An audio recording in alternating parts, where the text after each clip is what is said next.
दिनेश मुझसे मिलने के लिए घर पर आया हुआ था। उस दिन रविवार का दिन था। मैं घर पर ही था। सुबह के 9 बज रहे थे और दिनेश और मैं साथ में बैठे हुए थे। दिनेश मुझसे काफ़ी दिनों के बाद मिला था। दिनेश ने मुझे बताया कि उसने नई कंपनी ज्वाइन कर ली है।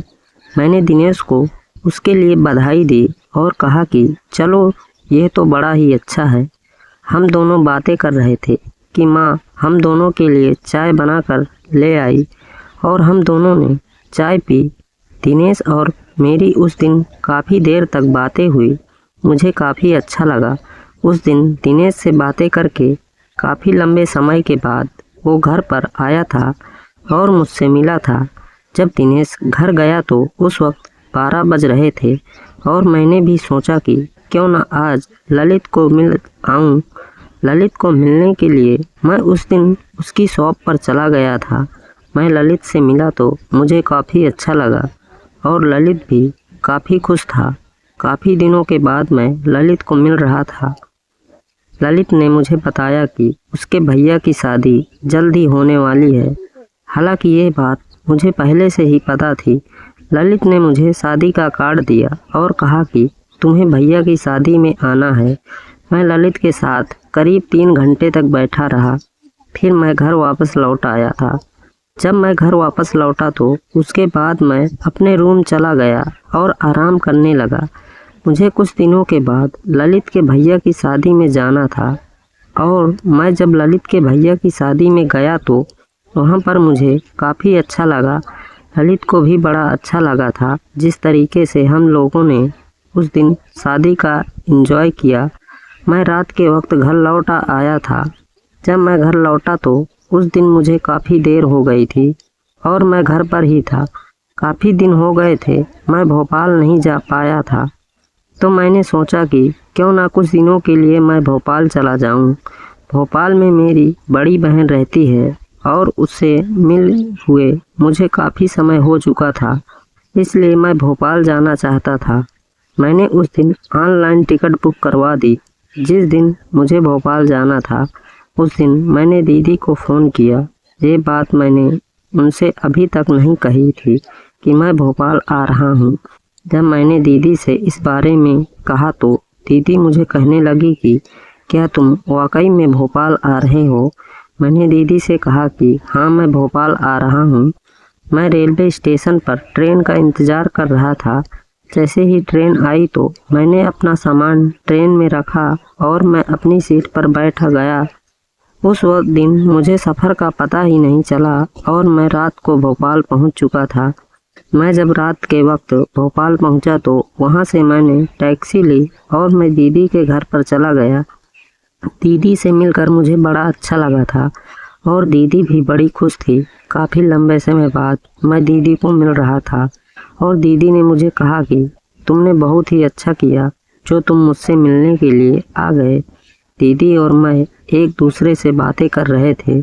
मैंने दीदी से कहा कि दीदी जीजा जी नज़र नहीं आ रहे हैं, तो दीदी ने मुझे बताया कि वो अपने काम के सिलसिले में कुछ दिनों के लिए कोलकाता गए हुए हैं। दीदी और जीजा जी भोपाल में रहते हैं और उनका परिवार अहमदाबाद में ही रहता है। दीदी को भोपाल में रहते हुए करीब 2 वर्ष हो चुके हैं। मैं भोपाल में 4 दिन तक रुका और फिर मैं वापस अहमदाबाद लौट आया था।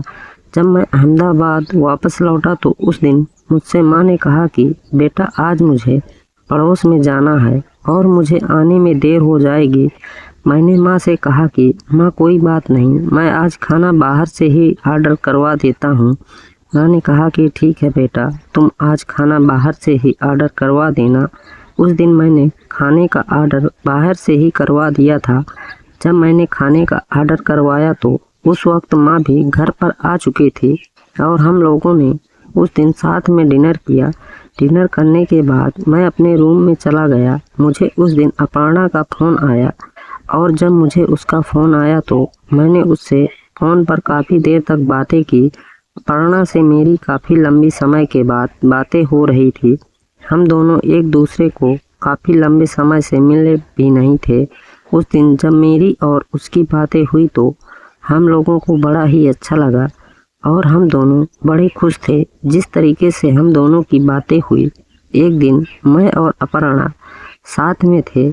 हम दोनों ने उस दिन मिलने का फैसला किया था। अपर्णा मेरे साथ मेरे ऑफिस में जॉब किया करती थी, लेकिन अब वो ऑफिस से रिजाइन दे चुकी है और उसने अपने घर के नज़दीकी एक स्कूल में पढ़ाना शुरू कर दिया है और वो उसी स्कूल में पढ़ाती है।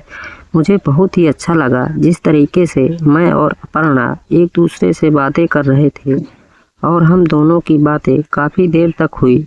उस दिन हम दोनों एक दूसरे को मिलकर बड़े खुश थे और फिर मैं घर लौट आया था। कुछ ही दिनों में मुझे अपने ऑफिस के काम के सिलसिले में नागपुर जाना था और मैं अपने ऑफिस के काम के सिलसिले में नागपुर चला गया। जब मैं नागपुर गया तो वहाँ पर मुझे कुछ दिनों तक रहना पड़ा और मैं कुछ दिनों तक नागपुर में ही रहा। उसके बाद मैं वहाँ से वापस लौट आया था। जब मैं वापस लौटा तो उस दिन मुझे अपर्णा ने मिलने के लिए बुलाया और हम दोनों की मुलाकात हुई। हम दोनों की मुलाकात बड़ी ही अच्छी रही। हम दोनों एक दूसरे को मिले तो हम दोनों बड़े ही खुश थे। मैं बहुत ज़्यादा खुश था जिस तरीके से मेरी और अपर्णा की मुलाकात हुई थी। हम दोनों एक दूसरे को मिले थे। हालांकि पहले हम दोनों के बीच ऐसा कुछ भी नहीं था, लेकिन अब हम दोनों के बीच प्यार पनपने लगा था और हम दोनों एक दूसरे को प्यार करने लगे थे। इसी वजह से तो मेरे और अपर्णा के बीच की नज़दीकियाँ बढ़ती ही जा रही थी और हम दोनों बड़े खुश हैं जिस तरीके से हम दोनों के बीच की नज़दीकियाँ बढ़ने लगी थी। हम दोनों एक दूसरे को डेट करने लगे थे। मैंने कभी भी अपर्णा के बारे में ऐसा नहीं सोचा था, लेकिन अब हम दोनों एक दूसरे को डेट कर रहे थे। हम दोनों एक दूसरे के साथ बड़े ही खुश हैं जिस तरीके से हम दोनों एक दूसरे के साथ होते और एक दूसरे के साथ में टाइम स्पेंड किया करते हैं। अपर्णा और मैं जब भी फ़ोन पर बातें करते तो हमारी बात गर्मा गर्म हो जाती थी, जिससे हम दोनों को ही अच्छा लगता और हम दोनों एक दूसरे के साथ रोमांस करने के लिए तड़प रहे थे। जब मैंने एक दिन अपर्णा को कहा आज हम लोग रोमांस कर लेते हैं, तो मैं भी तड़प रहा था और अपर्णा भी तड़प रही थी।